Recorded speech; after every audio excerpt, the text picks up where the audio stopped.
Hello and welcome to a very special Gardening 365. Today we've got a very special guest asking me some questions about Gardening 365. So welcome to my very special guest, Claire. First of all, Nigel, what is Gardening 365? Gardening 365 was an idea I had just a couple of 3 weeks into lockdown.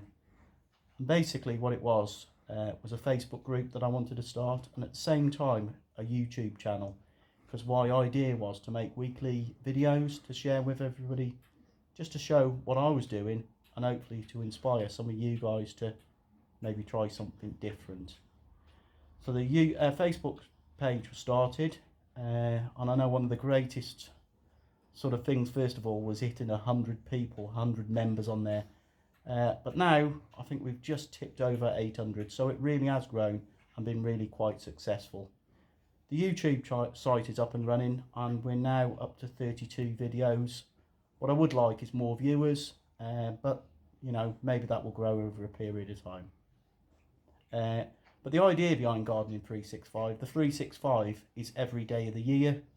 So my very early idea was to try and garden as often as possible. Currently we're in lockdown, the same as most places, so I have had a little bit more time on my hands this year than usual, and I've had loads of time to really appreciate how much enjoyment you can have from gardening. Now we do have a very short growing season, as I said, so my idea this year is to try and make this growing season as long as possible, using the greenhouse, using any techniques that I can find, using plants that will grow in lesser temperature, to try and extend our season as much as possible. I really would like to garden for 365 days of the year. And what made you want to do it? As we know, at the start of lockdown, it was a really difficult time for us all. And basically what I wanted to do is just to get everybody involved and keep people's minds, most of all, occupied, but obviously getting out there as well, keep the bodies active as well. That was the idea of Garden 365. And I honestly do think it has worked, and we've got a great community of people now, like-minded people who share their ideas with everybody else, and it inspires others as well. Do you get downhearted when not many people watch the YouTube videos? I suppose I do a little bit. I would like more viewers, definitely, and I'd like the YouTube site to grow a lot more, but I know people are watching, and I love it when people ask me questions, some really straightforward questions, some of them some silly questions, all sorts of questions, but then I respond to those questions and hopefully come up with some good answers, and again try and build a community. Do you like it when members post to the Facebook site? Yeah, it's absolutely great. Obviously seeing people post is great, and it's great seeing so many people posting, and I know then that the people, the community as I've called it, are getting involved, and nothing pleases me more than to see new members join in, and that's why I do the new members list on a Friday night. So yes, I love the site and I love people posting. It's great how it's grown.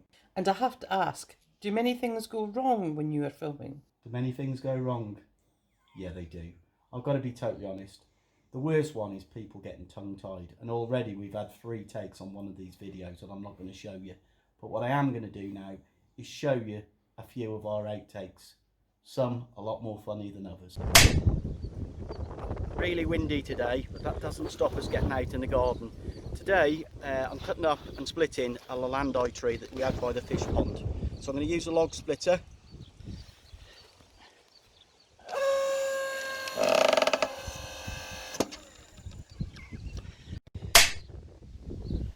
Morning. Really windy today, you can probably hear the wind in the background. Okay, so just because it's windy doesn't stop us getting out in the garden. So today what I'm doing is splitting some logs. We had an older lalandi tree that was really poorly. We had it took down, and I'm now just splitting it up on the last bit. So I'm using my log splitter. Splitting logs, take 3. Okay, I'm going to be using the log splitter.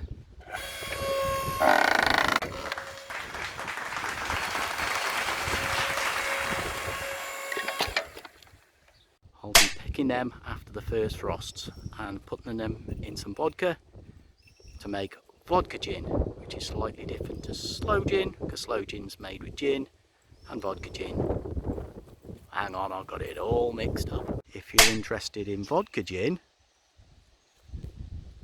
okay, watch after the first frost where I'll be making vodka gin. No, I won't be making vodka gin. If you're interested in slow vodka, okay, watch after the first frost where I'll be making slow vodka, and it's absolutely delicious. Something interesting here.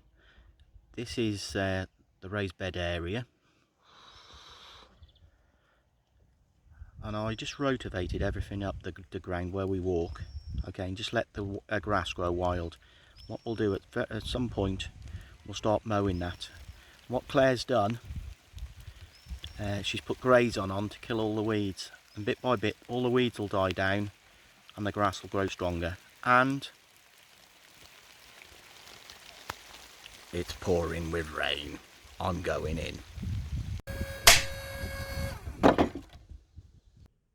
What editing and filming equipment do you use? Believe it or not, I don't use any professional equipment. In fact, the equipment I use, most people have got in their own home.